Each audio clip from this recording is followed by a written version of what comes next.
नमस्कार दोस्तों, स्वागत है आपका JPY एकेडमी में। आज के क्लास में हम कक्षा 10 के गोदोली भाग 2 के पहले अध्याय श्रम विभाजन और जाति प्रथा के सभी महत्वपूर्ण ऑब्जेक्टिव प्रश्नों को समझेंगे और उनके उत्तर पर चर्चा करेंगे। अगर आपने इस अध्याय के लेखक परिचय, पाठ का सारांश और प्रश्न उत्तर वाले हमारे पिछले वीडियो नहीं देखे हैं तो चैनल के प्लेलिस्ट में उन्हें ज़रूर देखें। वे आपको पढ़ाई को और भी सरल और मज़ेदार बना देंगे। तो चलिए शुरू करते हैं। पहला प्रश्न है, बुद्धिज्म एंड कम्युनिज्म किसकी रचना है? ऑप्शन है Max Muller, Amarkant, Mahatma Gandhi, Bhimrao Ambedkar. Buddhism and communism रचना है भीमराव अंबेडकर की। तो राइट आंसर ऑप्शन डी। अगला प्रश्न है, हु आर सुद्राज किसकी रचना है? भीमराव अंबेडकर की, अमरकांत की, महात्मा गांधी की या यतीन्द्र मिश्र की? तो हु आर सुद्राज रचना है किसकी? तो भीमराव अंबेडकर की। तो राइट आंसर ऑप्शन ए, भीमराव अंबेडकर। अगला प्रश्न है, मानव मुक्ति के पुरोधा किसे कहा गया है? ऑप्शन है नलिनी बिलोचन शर्मा, यतीन्द्र मिश्र, भीमराव अंबेडकर, अमरकांत। तो मानव मुक्ति के पुरोधा कहा गया है भीमराव अंबेडकर को। तो right answer option C, Bhimrao Ambedkar. अगला प्रश्न है, भारत में जाति प्रथा का मुख्य कारण क्या है? ऑप्शन है बेरोजगारी, गरीबी, उद्योग धंधों की कमी या अमीरी। तो भारत में जाति प्रथा का मुख्य कारण है बेरोजगारी। राइट आंसर ऑप्शन ए, बेरोजगारी। अगला प्रश्न है, जाति प्रथा स्वाभाविक विभाजन नहीं है क्यों? ऑप्शन है भेदभाव के कारण, दूसरा है शोषण के कारण, गरीबी के कारण, रुचि पर आधारित नहीं होने के कारण। तो जाति प्रथा स्वाभाविक विभाजन नहीं है क्योंकि रुचि पर आधारित नहीं होने के कारण। तो राइट आंसर ऑप्शन डी। अगला प्रश्न है, श्रम विभाजन और जाति प्रथा के लेखक कौन हैं? तो श्रम विभाजन और जाति प्रथा के लेखक हैं बाबा साहब भीमराव अंबेडकर। तो राइट आंसर ऑप्शन बी, बाबा साहब भीमराव अंबेडकर। अगला प्रश्न है, लेखक की दृष्टि में विडंबना की बात क्या है? ऑप्शन है जातिवाद के पोषकों की कमी नहीं है, जातिवाद के पोषक नगण्य हैं, आर्थिक दृष्टि से जातिवाद उचित है, जातिवाद लोकतंत्र के विरुद्ध नहीं है। तो लेखक की दृष्टि में विडंबना की बात है जातिवाद के पोषकों की कमी नहीं है। तो राइट आंसर ऑप्शन ए। अगला प्रश्न है, लेखक की दृष्टि में आदर्श समाज कैसा होना चाहिए? ऑप्शन है जिसमें स्वतंत्रता, समता और भ्रातृत्व का भाव हो, जिसमें सभी धनी हो, जिसमें सभी पढ़े लिखे हो, जिसमें सभी स्वस्थ हो। तो लेखक की दृष्टि में आदर्श समाज कैसा होना चाहिए? जिसमें स्वतंत्रता, समता और भ्रातृत्व का भाव हो, ऐसा लेखक की दृष्टि में आदर्श समाज होना चाहिए। अगला प्रश्न है, लेखक बेरोजगारी का प्रमुख और प्रत्यक्ष कारण किसे मानते हैं? अशिक्षा को, जनसंख्या को, जाति प्रथा को या उद्योग धंधों की कमी को? तो राइट आंसर ऑप्शन सी, जाति प्रथा को। अगला प्रश्न है, अंबेडकर की दृष्टि में भाईचारे का वास्तविक रूप कैसा होता है? ऑप्शन है दूध और शक्कर के मिश्रण की तरह, दूध और पानी के मिश्रण की तरह, तिल और तंडुल के मिश्रण की तरह, पानी और नमक के मिश्रण की तरह। तो अंबेडकर की दृष्टि में भाईचारे का वास्तविक रूप ऑप्शन बी, दूध और पानी के मिश्रण की तरह। अगला प्रश्न है, भारतीय संविधान के निर्माण में महत्वपूर्ण भूमिका किसकी है? ऑप्शन है भीमराव अंबेडकर, ज्योतिबा फूले, राजगोपालाचारी, महात्मा गांधी। तो राइट आंसर ऑप्शन ए, भीमराव अंबेडकर। भारतीय संविधान के निर्माण में महत्वपूर्ण भूमिका है। तो राइट आंसर ऑप्शन ए, भीमराव अंबेडकर। भारतीय संविधान के निर्माण में इनकी महत्वपूर्ण भूमिका है। अगला प्रश्न है, सभ्य समाज की आवश्यकता क्या है? जाति प्रथा, श्रम विभाजन, अणुबम या दूध पानी। तो सभ्य समाज की आवश्यकता है श्रम विभाजन। Right answer option B. अब 13 नंबर प्रश्न है, निम्नलिखित रचनाओं में से कौन सी रचना डॉक्टर अंबेडकर की है? ऑप्शन है the castes in India, the untouchables who are they, who are Shudras, इनमें से सभी। तो देखिए, डॉक्टर भीमराव अंबेडकर की जो रचना है द कार्ड्स इन इंडिया, ये भी इनकी रचना है, the untouchables who are they ये भी है, और हु आर सुद्राज, ये तीनों डॉक्टर भीमराव अंबेडकर की प्रमुख रचना है। तो राइट आंसर ऑप्शन डी, इनमें से सभी। अब अगला प्रश्न है, आधुनिक सभ्य समाज श्रम विभाजन को आवश्यक क्यों मानता है? ऑप्शन है कार्य कुशलता के लिए, भाईचारे के लिए, रूढ़िवादिता के लिए, इनमें से कोई नहीं। तो आधुनिक सभ्य समाज श्रम विभाजन को आवश्यक मानता है कार्य कुशलता के लिए। Right answer option A. अब 15 नंबर प्रश्न है, श्रम विभाजन और जाति प्रथा पाठ बाबा साहेब के किस भाषण का संपादित अंश है? ऑप्शन है the castes in India, their mechanism, genesis and development. अगला ऑप्शन है annihilation of caste and who is Shudras. यानी श्रम विभाजन और जाति प्रथा पाठ बाबा साहेब के किस भाषण का संपादित अंश है? तो right answer option C, annihilation of caste. अब 15 नंबर प्रश्न है, श्रम विभाजन और जाति प्रथा पाठ बाबा साहेब के किस भाषण का संपादित अंश है? ऑप्शन है the castes in India, their mechanism, genesis and development, annihilation of caste, who is Shudras.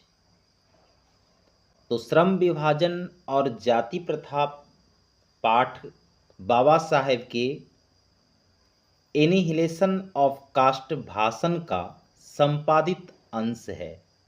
तो right answer option C, annihilation of caste. अब 16 नंबर प्रश्न है, प्राथमिक शिक्षा प्राप्त करने के बाद अंबेडकर उच्चतर शिक्षा प्राप्त करने के लिए कहाँ गए? न्यूयॉर्क अर्थात अमेरिका। तो right answer option C, New York. अब 17 नंबर प्रश्न है, अंबेडकर के चिंतन व रचनात्मकता के लिए प्रेरक व्यक्ति कौन थे? बुद्ध, कबीर, ज्योतिबा फूले, इनमें से सभी। तो राइट आंसर ऑप्शन डी, इनमें से सभी। कौन कौन? तो बुद्ध, कबीर, ज्योतिबा फूले अंबेडकर जी के प्रेरक व्यक्ति थे, जिससे उन्हें प्रेरणा मिली। अब अगला प्रश्न है, जाति पाति तोड़क मंडल भाषण लाहौर में कब हुआ? 1942 ईस्वी में, 1940 में, 1936 में, 1938 में। तो जाति पाति तोरक मंडल भाषण 1936 में हुआ था। कहाँ? तो लाहौर में, जो अब पाकिस्तान में है। अगला प्रश्न है, श्रम विभाजन और जाति प्रथा क्या है? कहानी, भाषण, निबंध या साक्षात्कार?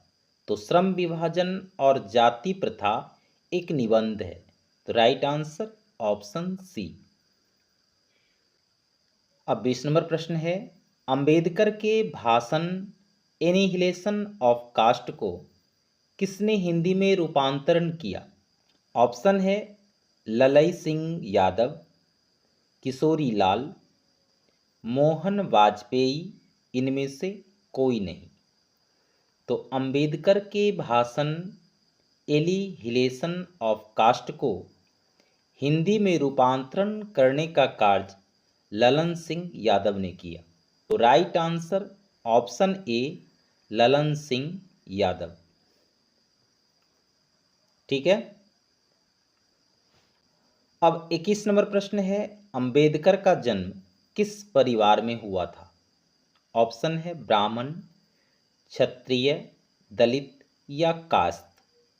तो डॉक्टर भीमराव अंबेडकर का जन्म 14 अप्रैल 1891 को मध्य प्रदेश के महू में एक महार परिवार में हुआ था और उनका परिवार भारतीय समाज में निचली जाति में आता था, जिसे अछूत माना जाता था। तो अछूत किसे माना गया है समाज में? दलित वर्ग की जाति को। तो अंबेडकर का जन्म दलित परिवार में हुआ था। आंसर ऑप्शन सी दलित। अब अगला प्रश्न है, लेखक को इस युग में कहां पर विडंबना दिखाई दिया? ठीक है। ऑप्शन है जातिवाद में, नारीवाद में, या निर्वाद में, या परिवारवाद में। तो लेखक को इस युग में जातिवाद में विडंबना दिखाई दिया। अब 23 नंबर प्रश्न है, डॉक्टर अंबेडकर के माता का नाम क्या था? ऑप्शन है रानीबाई, कुंतीबाई, शीलाबाई या भीमाबाई। तो डॉक्टर अंबेडकर के माता का नाम भीमाबाई थी। तो राइट आंसर ऑप्शन डी। अगला प्रश्न है, डॉक्टर अंबेडकर ने पीएचडी की उपाधि कब धारण की? ऑप्शन है 1920, 1918, 1916, 1914।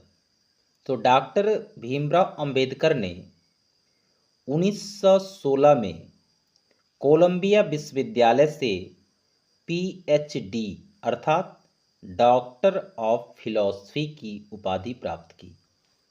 तो राइट आंसर ऑप्शन सी 1916 में। अब अगला प्रश्न है, the castes in India their mechanism किसकी रचना है? तो the castes in India their mechanism रचना है किसकी? तो डॉक्टर भीमराव अंबेडकर की। तो राइट आंसर ऑप्शन ए। अगला प्रश्न है, आदर्श समाज स्वतंत्रता, समानता, भ्रातृत्व पर आधारित होगा, किसने कहा? ऑप्शन है मैक्स मूलर, भीमराव अंबेडकर, बिरजू महाराज अज्ञे जी। तो आदर्श समाज स्वतंत्रता, समानता और भ्रातृत्व पर आधारित होगा, यह किसने कहा था? भीमराव अंबेडकर ने। तो right answer option B Bhimrao Ambedkar. अब 27 नंबर प्रश्न है, डॉट डॉट पैसे का दोषपूर्ण पूर्व निर्धारण करती है। ऑप्शन है श्रम विभाजन, जाति प्रथा, प्रत्यक्ष, लोकतंत्र। तो पैसे का दोषपूर्ण पूर्व निर्धारण कौन करता है? तो जाति प्रथा। तो राइट आंसर ऑप्शन बी जाति प्रथा। अब 28 नंबर प्रश्न है, जाति प्रथा भारत में बेरोजगारी का एक डैश कारण बनी हुई है। प्रत्यक्ष, प्रमुख, ए और बी दोनों, इनमें से कोई नहीं। तो देखिए, जाति प्रथा भारत में बेरोजगारी का एक प्रमुख और प्रत्यक्ष दोनों कारण बनी हुई है, इसलिए राइट आंसर ऑप्शन सी।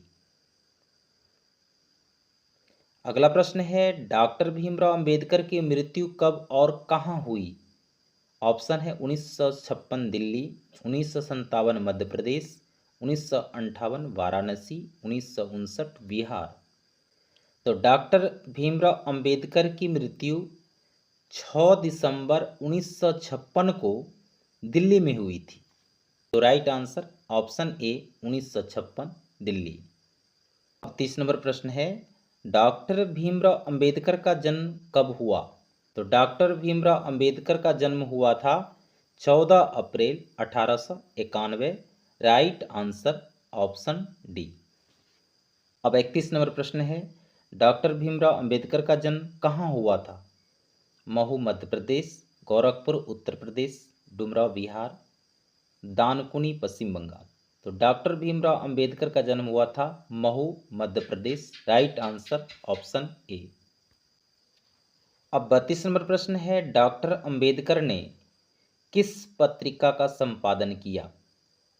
उज्ज्वल भारत, उड़ता भारत, बहिष्कृत भारत, पुरस्कृत भारत। तो डॉक्टर भीमराव अंबेडकर ने बहिष्कृत भारत नामक पत्रिका का संपादन किया था। यह पत्रिका उन्होंने 1956 में शुरू की थी, जिसका उद्देश्य था सामाजिक न्याय और दलितों के अधिकारों की रक्षा करना।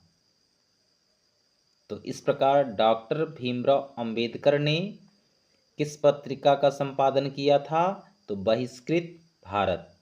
तो राइट आंसर ऑप्शन सी बहिष्कृत भारत नामक पत्रिका का संपादन किया था। किसने? तो डॉक्टर अंबेडकर ने। अब 33 नंबर प्रश्न है भारतीय संविधान का निर्माता किसे कहा जाता है? तो भारतीय संविधान का निर्माता डॉक्टर भीमराव अंबेडकर को कहा जाता है। ठीक है, तो right answer option C Bhimrao Ambedkar को। अब 34 नंबर प्रश्न है डॉक्टर अंबेडकर का वांग्य हिंदी के कितने खंडों में प्रकाशित हो चुकी है? तो डॉक्टर अंबेडकर का वांग्य हिंदी 21 खंडों में प्रकाशित हो चुकी है। तो राइट आंसर ऑप्शन डी 21 खंडों में। अब 35 नंबर प्रश्न है आधुनिक सभ्य समाज कार्यकुशलता के लिए किसे आवश्यक मानता है? तो आधुनिक सभ्य समाज कार्यकुशलता के लिए श्रम विभाजन को आवश्यक मानता है। तो राइट आंसर ऑप्शन ए श्रम विभाजन।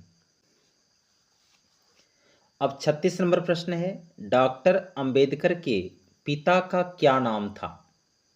ऑप्शन है रामदेव सकपाल, रामजी सकपाल, रामकिशुन सकपाल और राधेराम सकपाल।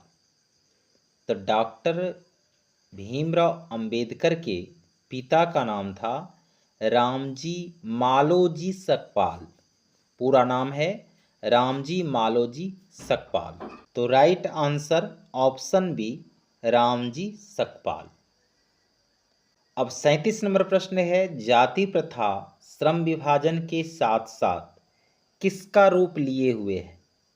ऑप्शन है स्वतंत्रता का, भ्रातृत्व का, श्रमिक विभाजन का, इनमें से कोई नहीं। तो जाति प्रथा श्रम विभाजन के साथ साथ श्रमिक विभाजन का रूप लिए हुए है। तो राइट आंसर ऑप्शन सी। अगला प्रश्न है डॉक्टर भीमराव अंबेडकर ने किस प्रथा को आर्थिक पहलू से खतरनाक माना है? ऑप्शन है सती प्रथा को, दहेज प्रथा को, बाल विवाह प्रथा, जाति प्रथा। तो डॉक्टर भीमराव अंबेडकर ने जाति प्रथा को आर्थिक पहलू से खतरनाक माना है। तो राइट आंसर ऑप्शन डी। अब 39 नंबर प्रश्न है किनके प्रोत्साहन पर बाबा साहेब उच्चतर शिक्षा हेतु न्यूयॉर्क गए? ऑप्शन है काशी नरेश, पटियाला नरेश, बड़ौदा नरेश, दरभंगा नरेश। तो बड़ौदा के महाराज गायकवाड़ ने प्रोत्साहित किया था और इस समर्थन के कारण ही बाबा साहेब कोलंबिया विश्वविद्यालय में दाखिला लिया और वहाँ से उन्होंने क्या किया, पीएचडी की डिग्री प्राप्त की। तो प्रश्न है, किनके प्रोत्साहन पर बाबा साहेब उच्चतर शिक्षा हेतु न्यूयॉर्क गए? तो right answer option C, Baroda नरेश। अब 40 नंबर प्रश्न है, सच्चे लोकतंत्र का पर्याय है। ऑप्शन है जाति प्रथा, सुशासन, भाईचारा, कानून व्यवस्था। सच्चे लोकतंत्र का पर्याय है भाईचारा। तो राइट आंसर ऑप्शन सी। तो दोस्तों, आज के क्लास में हमने श्रम विभाजन और जाति प्रथा के महत्वपूर्ण ऑब्जेक्टिव को अच्छे से समझा। उम्मीद है यह वीडियो आपको पसंद आया होगा। तो वीडियो पसंद आए तो लाइक, सब्सक्राइब एंड शेयर करना ना भूलें। तब तक पढ़ाई करते रहें और अपना ख्याल रखें। धन्यवाद।